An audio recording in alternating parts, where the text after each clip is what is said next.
बादब बामुलाहजा में मैं फजल इमाम मलिक। मीडिया का एक लिजलिजा चेहरा लगातार सामने आ रहा है।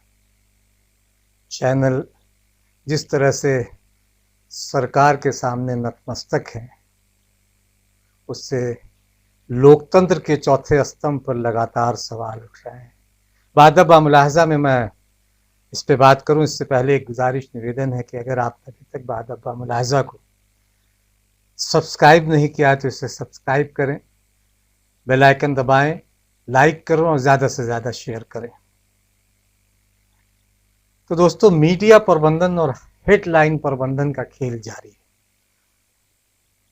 नरेंद्र मोदी की सरकार की नाकामियों को छुपाने के लिए पाखंड रचा जा रहा है, खेल खेला जा रहा है, साजिशें रची जा रही है। कोरोना संकट और चीन के घुसपैठ से बुरी तरह से नाकाम मोदी सरकार को फजीहत से बचाने के लिए मीडिया प्रबंधन लगातार हो रहा है। चैनल अपना खेल खेल रहे हैं। सबसे तेज भागने वाले चैनल और इंडिया और उसके ग्रुप ने यानी इंडिया टुडे ने प्रधानमंत्री नरेंद्र मोदी की गिरती साख को चमकाने के लिए न जाने कहां से सर्वे करवाया। सर्वे में जिस तरह की बातें कही जा रही हैं और सबसे तेज भागने वाले चैनल पर सर्वे के साथ साथ नरेंद्र मोदी का महिमंडन हो रहा है, उसे देखकर ही लगता है कि दाल में काला नहीं, पूरी दाल ही काली है। दिलचस्प यह है कि सर्वे सब कुछ ठीक होने की बात कही गई है। अर्थव्यवस्था से लेकर रोजगार पर मोदी जी को पूरे नंबर दिए गए हैं और जिस दिन इंडिया टुडे ग्रुप का सर्वे सामने आया, उसी दिन इंडिया टुडे के प्रमुख अरुण पुरी ने अपने अंग्रेजी दैनिक मेल टुडे को बंद कर न जाने कितने पत्रकारों को सड़क पर ला खड़ा किया। सर्वे का सच, काला सच यह भी है, अर्थव्यवस्था का काला सच ये भी है, कोरोना काल से सरकार के निपटने की सच्चाई ये भी है। खुद जिस इंडिया टुडे ने प्रधानमंत्री नरेंद्र मोदी की साख को बचाने में लगा हुआ है, जो समूह, उस समूह का अखबार बंद हो गया। अर्थव्यवस्था के दुहाई, कोरोना की दुहाई देकर अखबार को बंद कर दिया और दर्जनों पत्रकार सड़क पर आ गए। मोदी है तो मुमकिन है, कम से कम इंडिया टुडे तो कह ही सकता है। उसने भी शायद महामारी को अवसर में बदल डाला। और इस सर्वे को बेनकाब किया कांग्रेस के प्रवक्ता पवन खेड़ा ने भी। उन्होंने चैनल पे भी किया और सोशल मीडिया हैंडल पर भी किया। सर्वे करवाया गया दो तरह के। इंडिया टुडे ने पहले सर्वे में आज तक ने पूछा कि महामारी के दौरान राहुल गांधी की ओर से मोदी सरकार की आलोचना के बारे में क्या सोचते हैं। इसमें जो विकल्प दिए गए, उसमें पहला विकल्प यह था कि तर्क संगत निराधार आरोप, पब्लिसिटी स्टंट और मैंने ध्यान नहीं दिया।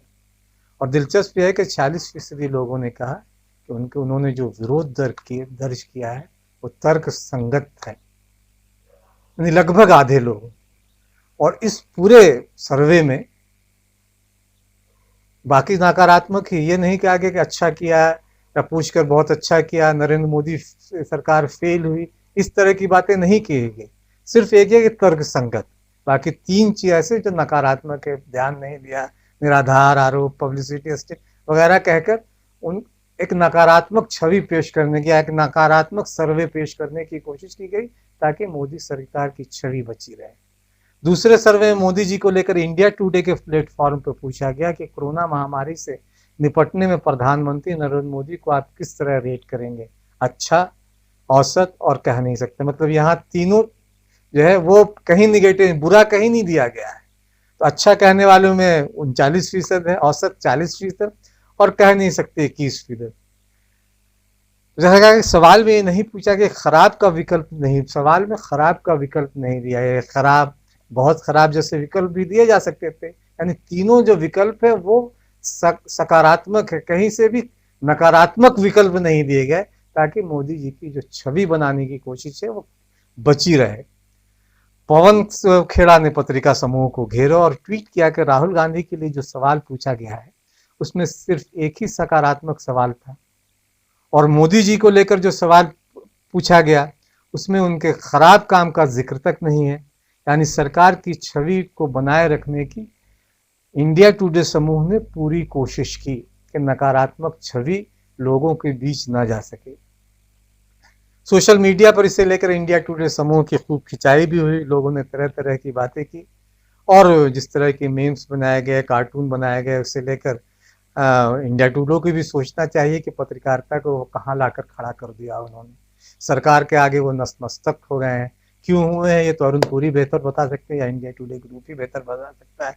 लेकिन एक नकारात्मक छवि विपक्ष की बनाई गई और एक सकारात्मक छवि सरकार की या नरेंद्र मोदी की बनाई गई।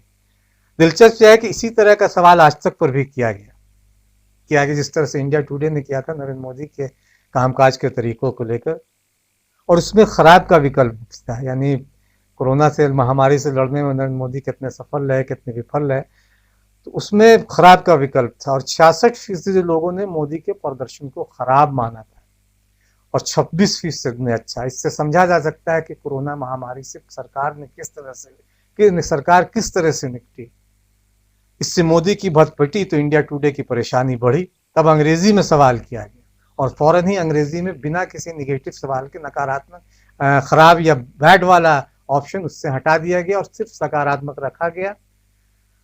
और ये सब एक बहुत चालाकी के साथ रखा गया। इससे चैनल और इंडिया समूह की चोरी पकड़ी गई और इन सब के बीच ही चैनल पर कहा गया कि देश का मूड मोदी जी के साथ है। चैनल पे बहस भी हुई इस पर। अब ये सवाल है कि मोदी जी का मूड, लोगों का मूड मोदी जी के साथ ही कैसे साबित होता है, जब 66% लोगों ने कहा कि मोदी जी का काम कोरोना से नहीं ठीक से निपट पाए और फिर रातों रात सर्वे करवा दिया गया और फिर कहीं और भी। तो जाहिर है कि चैनल पर बहस के दौरान भी पवन खेड़ा ने इंडिया टुडे के पत्रकार राहुल कंवल की बखिया उधेड़ कर रख दी। उन्होंने पत्रकारिता भी सवाल उठाए और सरकार के मीडिया प्रबंधन पर। पवन खेड़ा ने मोदी पर सवाल उठाया तो राहुल कंवल को गुस्सा आया, बुरा लगा कि भाई आखिर चाकरी तो भी सरकार की बजानी है। इसलिए उन्होंने फौरन इंटरप्ट किया और पवन खेड़ा ने उन्हें धो डाला। पवन खेड़ा से वो भिड़े और पवन खेड़ा ने उनकी खूब खबर ली। देखें क्या बोल रहे हैं पवन खेड़ा राहुल कंवल की। इंडिया टुडे समूह पर ये डिबेट चल रही थी इस पूरे सर्वे को लेकर। Voters have their own good sense. They're rejecting you, they're picking him. That's the reality. You will deny it if you deny that. Mr. Modi personally, I can't help it. God save journalism if this is the kind of journalism you practice. I'm sorry, I have every right to comment on your journalism. No, 1 minute. How can you take it personally? Let's not. You see, you made a point. You made a serious. 1 minute, Pawan bhai. You made a serious observation that you believe it's event management and media management and headline management. This is an argument. Doesn't mean that Rahul Kanwal starts personally attacking me because I haven't attacked you at all. I said you're suggesting that the voters of India are fools, that they don't have the good sense to decide what they think is good, what's bad. Did I say that? You're saying that. No, I'm sorry. Part of the media is trying to make fools of this country, and I'm sorry some of them are sitting right here. Okay. Just a minute. Pawan Khera, we are trying to do a serious analysis of the mood of the nation poll. We are trying to understand.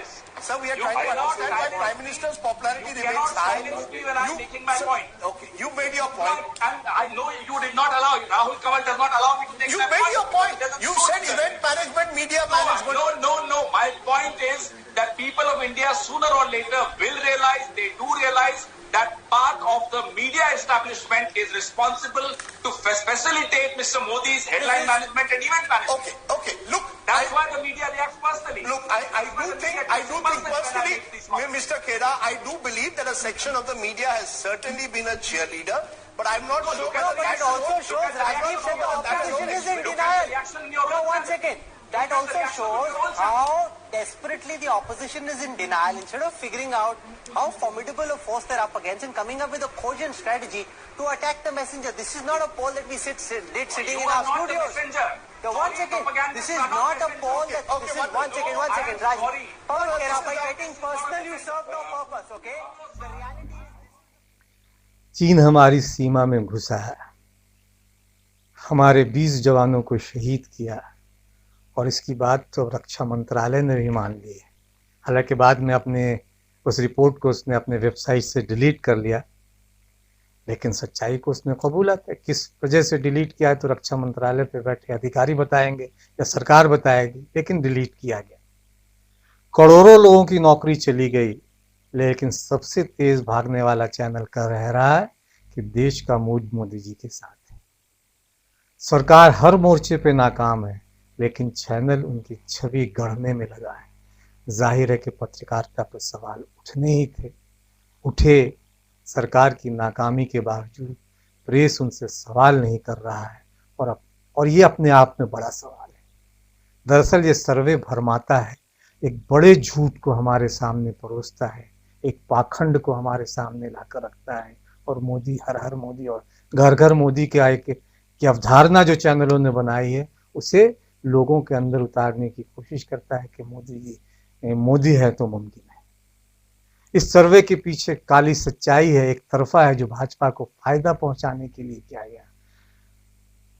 आज तक का सर्वे 97 लोकसभा सीटों और 194 विधानसभा सीटों पर किया गया है, जो दावा करता है कि नरेंद्र मोदी की 66% और राहुल गांधी को 8% लोग प्रधानमंत्री देखना चाहते हैं। हो सकता है ये सही है, लोगों इसमें कहीं से कोई गलत नहीं हो सकता। 66% लोग कह रहे हैं कि प्रधानमंत्री नरेंद्र मोदी बने। किनसे सर्वे किया गया, किन लोगों से पूछा गया? उन मजदूरों से पूछा गया या नहीं जो सड़कों पर भूखे छोड़ दिए गए थे? उन लोगों से पूछा कि नहीं गया या नहीं जिनकी नौकरियां चली गई हैं? उन लोगों से पूछा गया या नहीं जिन्हें कोरोना से मरने के लिए असहाय छोड़ दिया गया है? लेकिन मोदी है तो मुमकिन है चैनल कह रहा है कि मोदी जी को 66% लोग प्रधानमंत्री बनते देखना चाहते हैं। यानी अगर अभी चुनाव हुए तो बहुत सारी चीजें इसमें, बहुत सारा झोल है। लेकिन चीन और कोरोना से निपटने में सरकार की नाकामी को झुठलाकर चीन नीति और विदेश नीति से लोगों को खुश दिखाया गया है, तो इसके पीछे सवाल तो उठेंगे। कौन लोग खुश हैं? वो कौन लोग हैं जिनसे सवाल किए गए? जाहिर है कि इसके फर्जी होने में फिर किसी तरह का शक व शुबा नहीं है। मोदी की छवि को चमकाने की कोशिश भले की गई हो, लेकिन सच्चाई यह है कि कोरोना संक्रमितों की तादाद रोज बढ़ रही है। 44-45 हज़ार के आसपास कोरोना संक्रमितों की तादाद बढ़ गई है। हर रोज संक्रमितों की तादाद इस तादाद में बढ़ रही, वो दुनिया में अव्वल नंबर पर है। मरने वालों की तादाद लगभग 23 लाख के करीब पहुंच गई है, और करोड़ों लोग बेरोजगार हो। तो मोदी है तो मुमकिन है। तो सवाल तो इसे लेकर उठ रहे हैं कि काली सूची, सवाल तो इसके लेकर भी उठ रहे हैं कि सर्वे किस कंपनी के जरिए किया गया है। तो जिस कंपनी के जरिए सर्वे किया गया है वो भी सेबी ने इसे काली सूची में डाल रखा है, तो उसने इस तरह का सर्वे क्यों किया गया, इसे लेकर भी बहुत बड़े बड़े सवाल हैं कि वो काली सूची से हटाने के लिए, और बड़ा खेल इसके पीछे है। तो वैसे देश की पत्रकारिता किस तरह से हो रही है, इसे देखें और समझें, और चैनलों पर अब भरोसा ना करें, क्योंकि चैनल खबरें नहीं दूसरी चीजें परोस रही हैं, एजेंडे पे काम कर रही है। बाकी तो राम जी सबका भला करें, सबको रोजगार मिले, कोरोना जल्दी देश से भागे। हम तो इतना ही कह सकते हैं, इसकी ही कामना कर सकते हैं। बाकी राम जी की मर्जी।